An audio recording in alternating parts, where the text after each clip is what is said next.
Welcome to USA Global TV and Radio, where our mission is to provide education, entertainment, hope, and inspiration.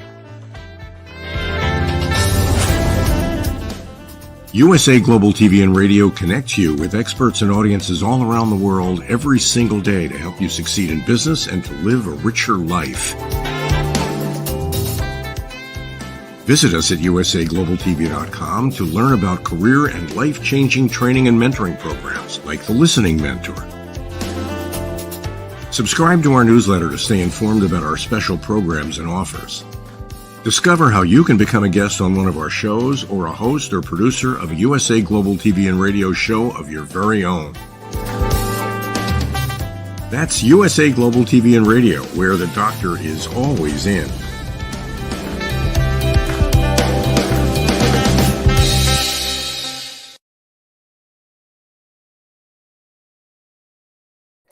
Good morning, good afternoon, good evening, and welcome to USA Global TV and Radio. I'm Dr. JACALYN KERBECK, and our show today is the Listening Mentor. We're going to be talking with our expert, Heward from London, the Harley Street stress expert, about how to lift up our vibrational energies. And I can share with you that before the show started, the two of us were doubled over laughing. So I think it's going to be easy to talk about how to lift up our vibrational energies. I just hope that we will not start cracking up and be unable to speak. So let us welcome Caroline to the program. Hello. Hello. Welcome. Look, it's lovely to be here, Dr. JACALYN. I wasn't sure whether I would burst out into fits of laughter before the show.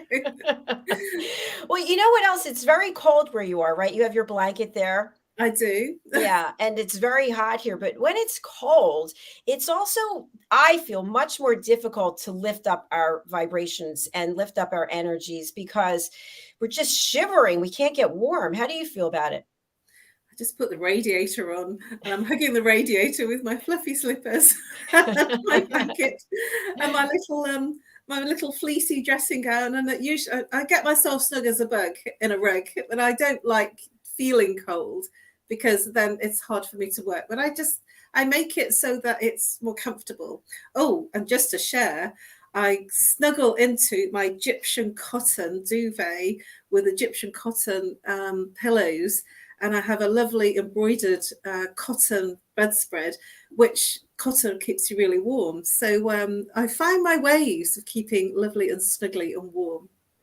Now, what about when you have to leave your home and you've got to travel somewhere? You've got it, whether it's public transportation or I don't know. Do you drive? No, I don't. In London, you don't need to. And I've been here since 1999, so 24 years now. So a long time. What about when you drive? When you move, when you relocate, will you be driving then? Well, as I haven't learnt past my test, I won't be able to. Wow, so. You and Dr. Chan. Yes. Because we've been in London for a long time, and you just get lazy because you don't have to drive.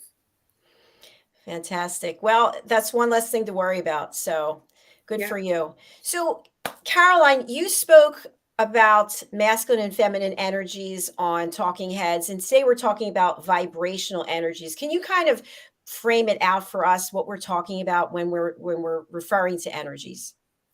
Yes. Obviously, we'll be all aware of positive and negative energy, as well as man and woman energy, because we will feel differently. A man and a woman feels differently.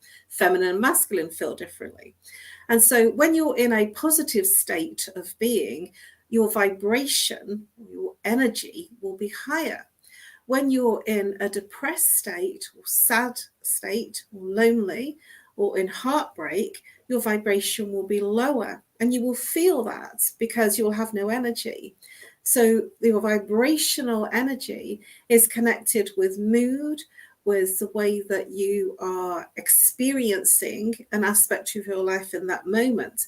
So I've had a very challenging couple of days, and I've just had a bit of a breakthrough with looking for properties to buy.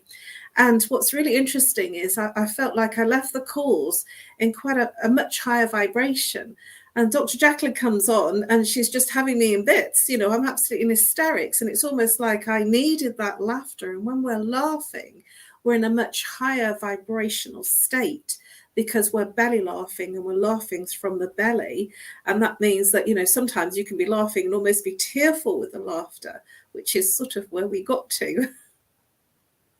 Exactly. And you know what? It feels so good to laugh. And our friend and team member, Red O'Loughlin, he's always preaching that even force yourself. I feel so dumb doing that, but you feel better. It just puts you in a different frame of mind. Well, when you laugh, you're going into the emotion, and the emotion resides in the lower belly, which is where the sexual energy resides. And this is also where your spontaneity, your joy, your laughter, your childlikeness, your desire, and your pleasure resides. And so when we're laughing from the belly area, you feel incredible. You feel really enlightened and amazing. And this is where intimacy becomes at its height when you're in the emotional center. If you're in your mind, it's very difficult to laugh. It'll be a ha, ha, ha, we're not actually really feeling it. But when you're in your belly and you almost belly laugh to the point if you may be tearful with laughter, this is when the whole chemistry of the body changes and you feel really good. It releases the endorphins. That's the happy chemicals that we naturally produce in our bodies. Absolutely. And if you're in an environment where you're with someone who has lower vibrational energies, it just can suck the life out of you. Or if someone decides to call you and tell you their sob story and you're not mentally prepared for it, it can just deplete you. Or even if you're a therapist or a coach, what are some ways that we can interact with someone of a different level of energy so that it doesn't leave us depleted? It's important to always show compassion, because that person is sharing their story with you because they feel that you're going to listen. So to listen is really key. That you can listen with your heart and with compassion without taking it on. And this is really important. If you take on everything that they're saying, then you can almost find yourself into a place where you're looking for solutions for them because you're feeling very sorry for them. And then you start to get drawn into that victimness of that mentality that they're in, and you get drawn in very, very easily. It's like a fishing reel, you're reeled in. And so it's important to listen compassionately with your heart, with compassion, and not take it on. It's not your place to solve. Unless you're the therapist, then you widen up suggestions and you allow that download. If you're in that space where somebody is literally just pouring their heart out, be open, be present to listen, because that will actually help them feel lighter and they will feel better, and you haven't taken it on. Brilliant as always. And what I would like to add to that is, we've talked about this in the art of being a professional interviewer, I think on a different course than the one you were in.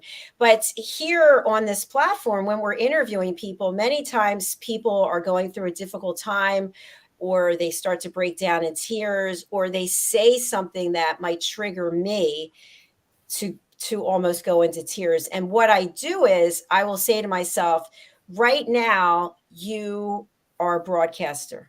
You are a professional interviewer. You're not JACALYN, KERBECK, the whatever.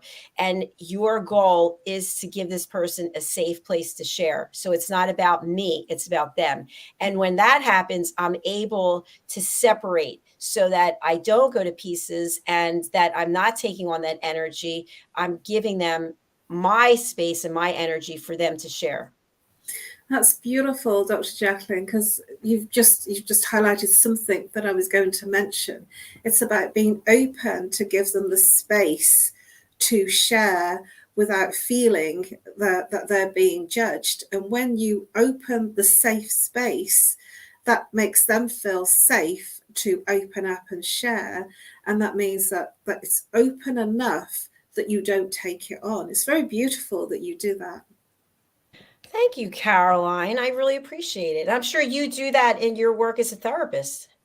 Well, I have to, and people come in with all sorts of challenges where I have some strong views on some things, and I can't say, "Oh, I don't approve of that." Oh, that's not right. I just have to be open, listening without judgment, which is what this show is all about: listening with an openness and non-judgmental, without trying to fix, but actually allowing them the space to say everything they need to say, with a safety buffer of feeling that it's okay to express everything. Absolutely. And Caroline, I'm wondering, when we wake up in the morning, for some of us, other people might wake up in the afternoon, whenever it is, but when we wake up, we have a certain level of energy that we might feel right away. So depending on how much sleep we had, maybe what food we consumed, how long before we went to bed, were we watching digital devices? Is there anything we can do when we feel our energy is low when we first get up? Let's say we live with people, we can't just start laughing hysterically because they're still sleeping. But are there any things that we can do right there in the morning that could set the level of energy for the day? Yeah, I've got some really, really easy, simple things to do. The first thing most people do when they get up in the morning is to go to the bathroom. And when you look in the mirror, if you smile at yourself in the bathroom mirror, and you literally look at yourself smiling through your eyes, when you smile, it actually takes less energy to smile than it does to frown. And so if you smile very, very openly, with a big smile, and in the mirror, and you're seeing it through your own eyes, it lifts your energy. Most people in the morning might scowl at the mirror or say, "Oh, this is not right, that's not right." But if you literally smile, it releases endorphins, and it also raises your vibration and your frequency, because it takes less energy to smile than it does to frown. Something else I would suggest is something that I do, is I have healing mantras, playing Sanskrit mantras, and so I'm singing along to some of those mantras, and it lifts my mood. Other people may not be into those kind of things, but if you put on your favorite tracks that you like, that sort of you would sing along to, in the morning, have your radio set or your alarm set to your favorite songs, it can actually lift your mood. Have you ever heard of, you've had the radio on, and then suddenly there's a song that you remember from your school days, or something that was really happy, and then your mood just completely lifts. And that's because music can really take us out and take us back to an experience of another time, and we'll forget that we're not feeling great. I'm just trying to think of other things. One of the things that I do is I shower pretty much almost as soon as I get up. And when you shower, water is the element of the second chakra, and water is the element of the sexual energy and the emotions and feelings. And so when you shower, water actually enlivens you and creates more flow in your body, and so you will feel more enlivened. Some people have a cold shower. I'm a bit of a sort of a bit of a princess, and so I wouldn't have a cold shower. I'd have a lovely hot shower. But some people really subscribe to having cold showers, and that really invigorates them. I would have a nice long hot shower and feel amazing. So you take your choice as to what feels comfortable. I love those tips. Thank you for sharing them. I know this morning I got up early and I decided to go for a walk, which is not something I usually do at 7 o'clock in the morning. I usually do it in the afternoon. And I was just feeling so great because the sun was out. I was doing something productive. I had my Apple Watch on. It was even surprised I was out walking so quickly and early. And then just talking about vibrations and energies. As I was walking, I was wearing this like little sundress that I never would wear to walk. I always wear like workout clothes.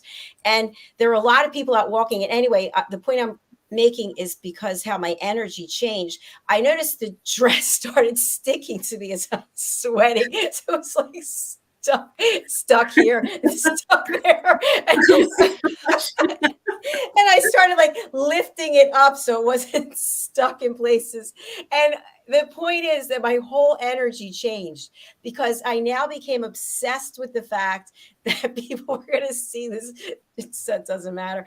And I could no longer enjoy the walk. And I Mm. knew it. I was in my own head that I kind of ruined it for myself because I was so self-conscious about the dress. And we do that to ourselves. It's like self-sabotage. Something else that I've just thought about, and it's happened to me over the last couple of days, if you're living with somebody, to either give them a hug or hug them, because when you hug someone, it releases the lovely chemical that makes you feel wonderful called oxytocin. And so when you receive a hug or give a hug, and you can also give yourself a hug, it just makes you feel really warm and fuzzy and taken care of, and it just makes you feel amazing. And also compliments, on that walk, if you interact with somebody, like if I go to the tube station and I smile at somebody, it makes me feel good. And if I speak to somebody, that social interaction gives you that feel-good factor that wouldn't be possible if you were on your own, because when you're on your own in that conversation, you're in your mind. But when you actually physically interact with somebody, it can really lift your mood. And if you give a compliment to somebody, it's amazing how that makes you feel and the other person. And if they give you a compliment, it's incredible how it makes you feel. And I don't fish for compliments. They arrive because people feel good in my company. And that's something that I can honestly say is a bonus. If you feel good, then your extended environment, so the people in your community and the people that you interact with, will also feel good.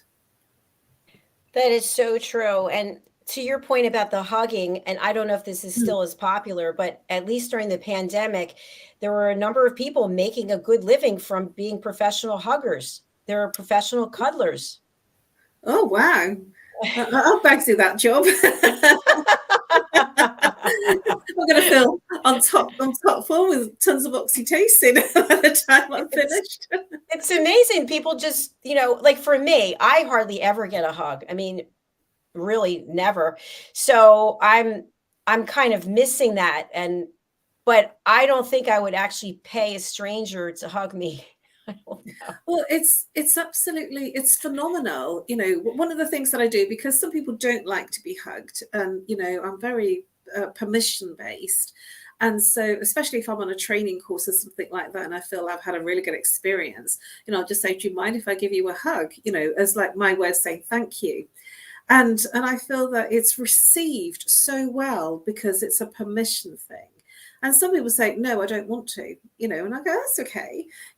Many people, even if you don't say it, they feel warm to you and they will give you a hug. And it's quite an incredible feeling. You can even give yourself a hug, because just that sort of that kind of, putting your arms around yourself and feeling that warmth, because it's across the heart chakra, and it just brings up, sort of a feeling of feeling good and in your heart vibration, which is a higher vibration than being in your root chakra or your survival mechanisms of fear, anxiety, sabotage. So if you just give yourself a hug from your heart, you will feel incredible.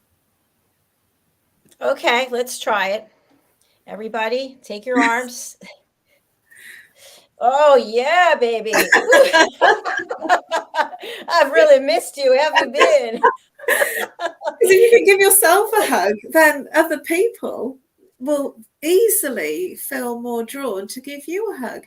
I've had several hugs this week, because I've been seeing different people and doing different things. And even the removal company, people that I asked to come in for a quote, I got hugs from them. It's cool, because that's a warmth. You wouldn't expect to get that kind of warmth from people. But vibration is about how you are, is actually how it meets the other person. And if you are warm and, inviting and kind and, coming from the heart center, then that's going to spread out into a community and, the people that you interact with.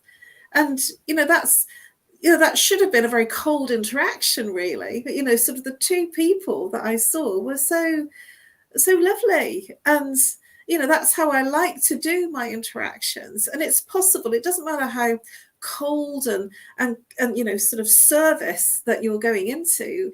Everything can be warm if you want it to be.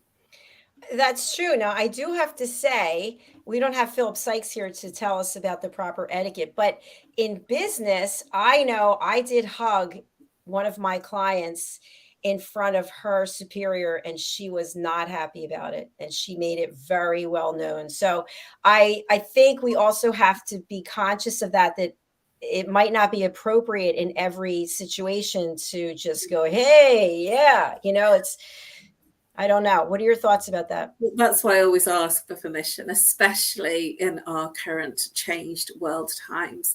I usually say, do you mind if I give you a hug to say thank you? Or, something along those lines. And some people say, no, not at all. I was going to ask you, and some people say, oh, no, no hugging. But, sort of, I'm happy to do a high five, or I'm happy to, sort of shake your hand. Or, sort of during our change times, there's been the elbow. Right, exactly. But, you bring up a good point, because when I go to my workout, which we all know what that is, at the end, the coach will say, okay, acknowledge your teammates, people on either side, and give them a high five. And what I think is so interesting is there are a number of very young people, 18, 20, 25, 30. Yesterday, I think I was 30 years at least older than everyone. But the younger people, and I'm just generalized based on the experience that I've had. So sorry if this doesn't apply to everyone and anyone. But I look over to give the high five, and they look away. It happens every time. It's amazing to me. And I think, I don't know, what is the message the younger generation has about that personal contact? Well, they're very in their screens, to be honest. But there's no screen. They just finished the workout. You know what I mean? So the social etiquette of interaction, because I've done a lot of Tony Robbins training. I've trained with an awful lot of Americans. For over half of my life, I've been training with Americans. So that's more than 30 years of my life. And I've come up with that high five and that hugging because it's quite American. Certainly the British are quite reserved, to say the least. And in our changed times, it might be that people feel uncomfortable about touch, which was definitely, something that I experienced in England here, that even people that were very huggy and very, touchy, tactile, they were quite reserved about, keeping their distance. So we have to be considered about the times that we live in today, and the fear about what's around and what they're comfortable with, which is why I always ask for permission.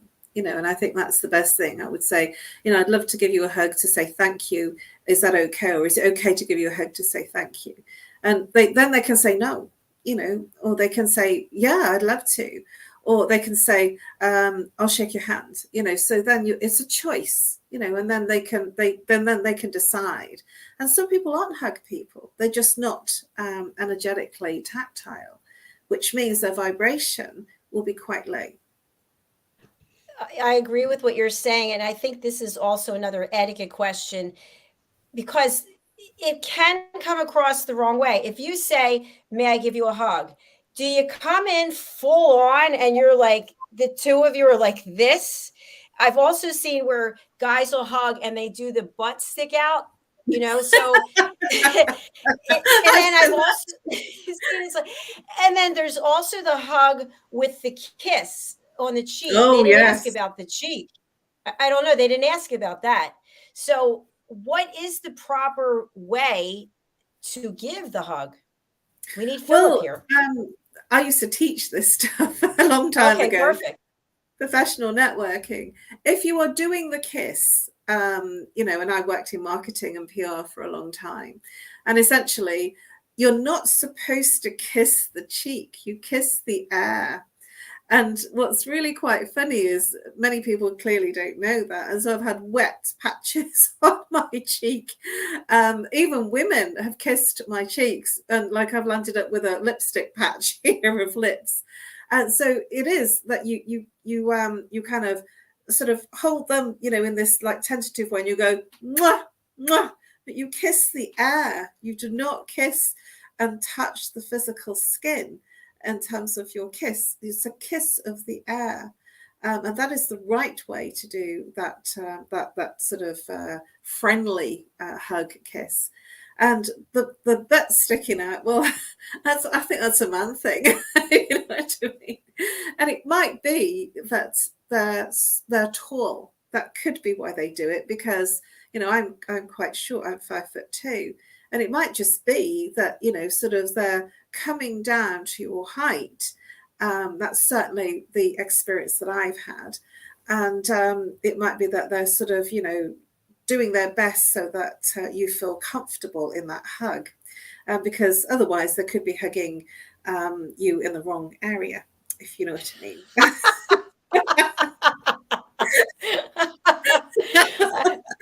I do know what you're saying, but I think it's that. And then I think it could also be they don't want one body part, if you're the same height, to touch, Yeah, absolutely. Because, you can get pretty close and personal. Yeah, exactly.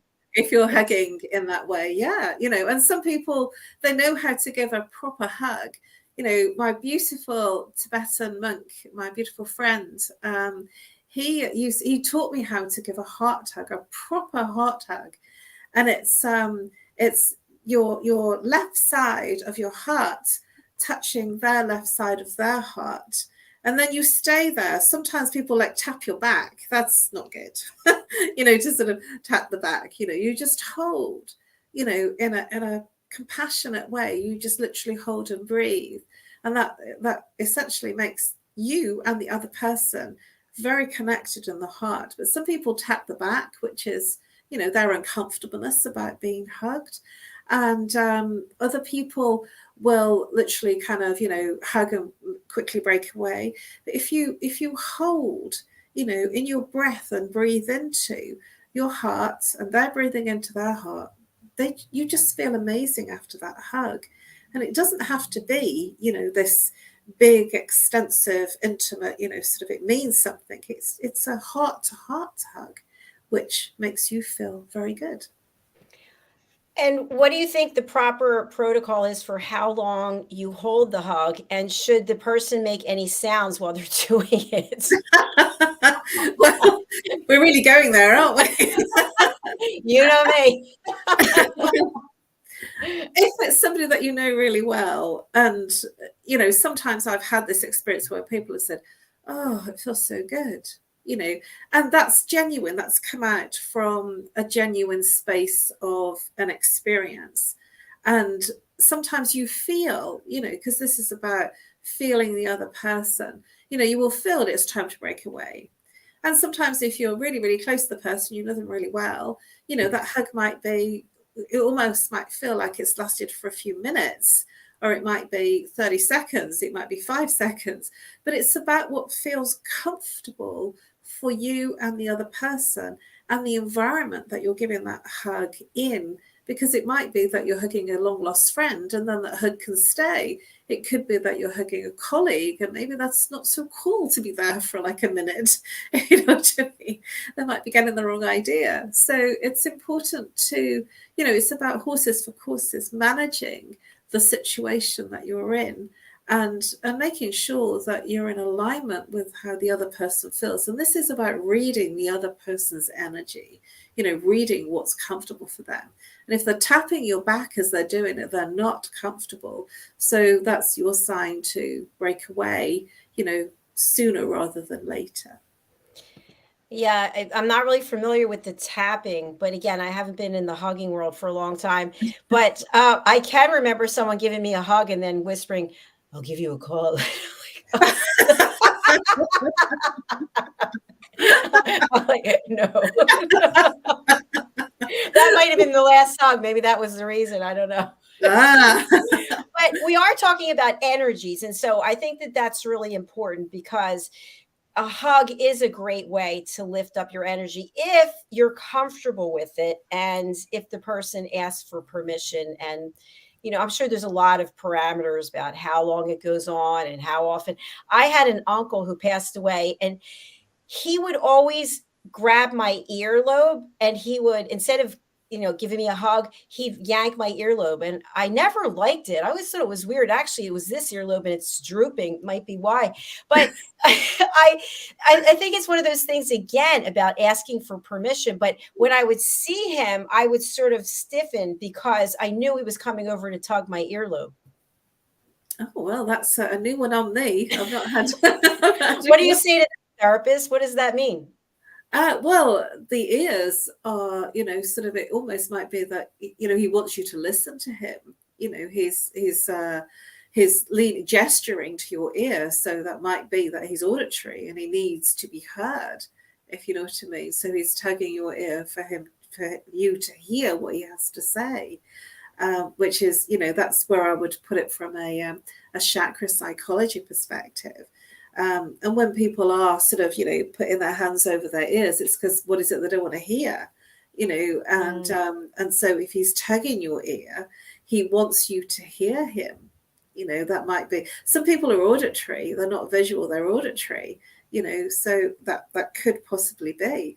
And it might be just his sign of affection that, he wants you to hear him. I did have somebody just on this. I did have somebody that was a very, very dear friend, and he was a stats person. He got 2 stats degrees, and he was what you might call, very, very clever. He was in Mensa. He was, the normal anorak type of person that has those kinds of things. He was a really, really lovely guy. And whenever I used to meet him in social gatherings, because I used to go to a lot of black tie dinners, and he was part of an organization that I was. And whenever we met and I'd be launching into a conversation, he would bend his ear to me and he would avoid my eye gaze. And I took that to mean that he wasn't interested in talking to me. And so he was like sort of leaning away. And then we did some training a number of years later, and we were doing the different auditory, kinesthetic, emotional. And, so there's different ways that people will experience what their preferred sensory is in terms of their listening. And then I found out that he was auditory and he was lending his ear to me. And I kept thinking he wasn't interested and walking away. And we kind of kept missing each other. And so that was a big learning for me, that his primary sensory for listening was auditory. And I felt that I was not heard because he wouldn't look at me. And so we were going into a really strange place because I didn't understand. And then when I did this bit of training, I thought, oh, he's really interested, which is why he lends his ear to me. Thanks for sharing that. I think it comes down to, again, is communication, that we need to communicate to people how we are able to listen, or what it is that we need to be an effective communicator or effective listener. And it's so individual. If me being auditory, I can tell you that anybody that's auditory will have a big library of books. I have a huge library of books. And this was something that was known, that anybody that's auditory, if you want to know how they behave in their external world, go into their home, they'll have an avalanche of books. And if somebody's visual, they will have a lot of paintings. Interesting. And so they will be, so if somebody's auditory, again, they will be very music driven. And I am, I do sound baths, gong baths. I like to dance. And so all of those things are very auditory based, because I'm listening, feeling the music, and then feeling different. So the different ways of listening, whether it's visual, kinesthetic, so feeling, or hearing, mean that you will be experiencing a different way. I'm probably I'm quite feeling and quite auditory.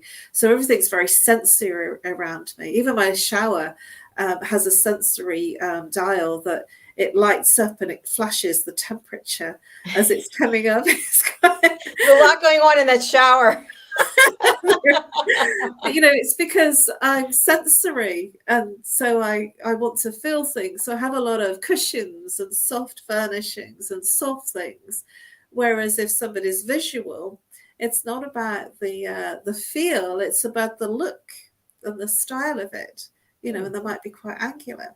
But these are carrying vibrations. If you're in fill vibration, you're in the upper vibrational echelons of the chakra system. And if you're in auditory, you're here and visual. So, many people that are visual are very much in their imagination as well.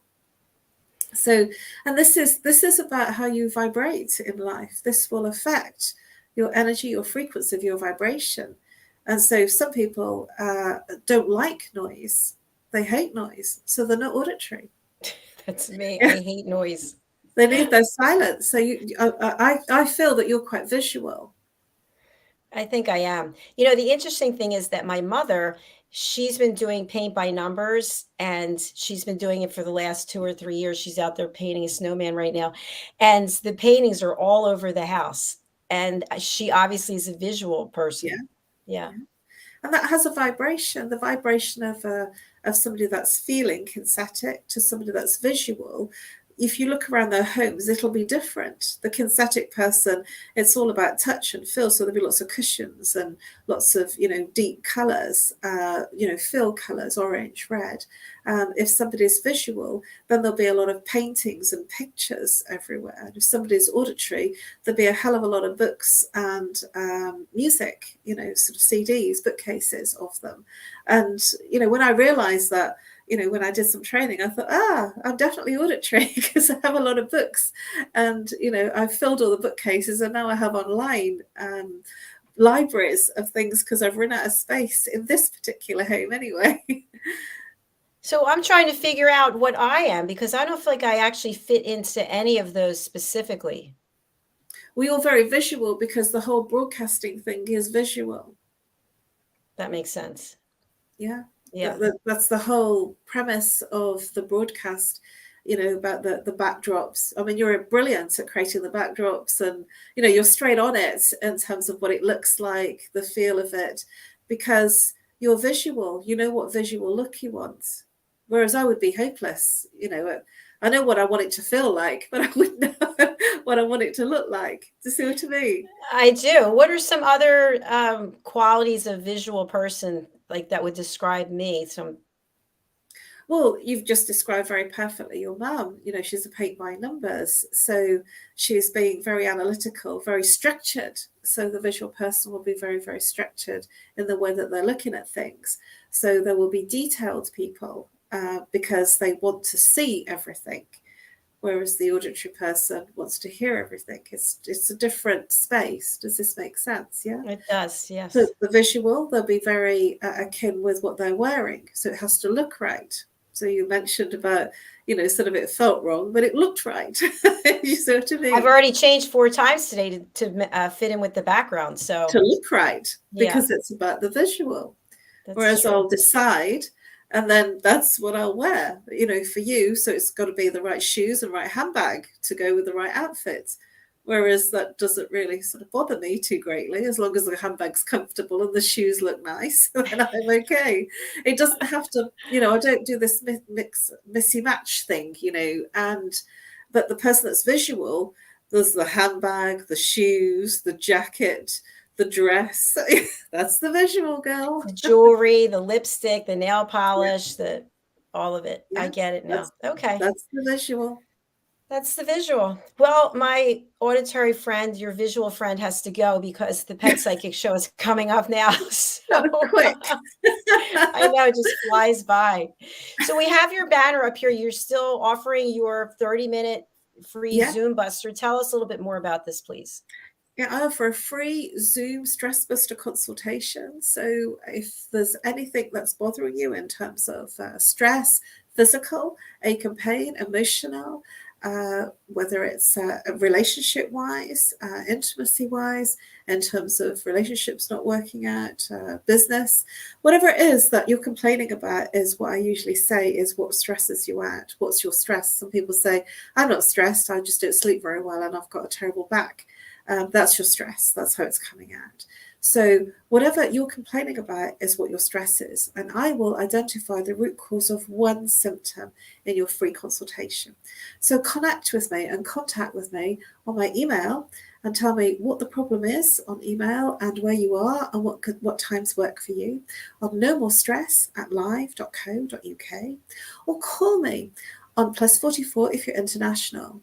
If you're local, 07523 120 189. And we will literally bust your stress. And more importantly, you'll get an incredible, peaceful, and deeply restful sleep after the consultation. Amen to that, sister. All right. I love it. I hope you have a fabulous rest of your weekend, and I'll definitely be in touch with you. Thank you. And you too, Dr. Jacqueline. Thank you so much. Thank you, Caroline. Good night. Bye-bye. Bye-bye. Thank you, everyone, whether you're watching or listening on the live or the replay. Thank you for being here. I'm going to close out with an intro to a new show that we have that is starting on, when is it starting? It's on Wednesday. Actually, we already had our first episode. It's called It's Your Healthy Lifestyle. And then we'll be right back with Pet Psychic Amina. Bye. Hello and welcome to USA Global TV and Radio. This is the It's Your Healthy Lifestyle show hosted by the founder of this platform, Dr. JACALYN KERBECK, and myself, Roland Friedl. How important is your health and fitness to you? We show you how you can easily eat healthier every day, how you can improve your fitness and recover much quicker after your exercises and workouts. Families will learn how to optimize their children's health and nutrition. And finally, you will also hear how you live a long, healthy and fit life into your old age. Join us here on It's Your Healthy Lifestyle.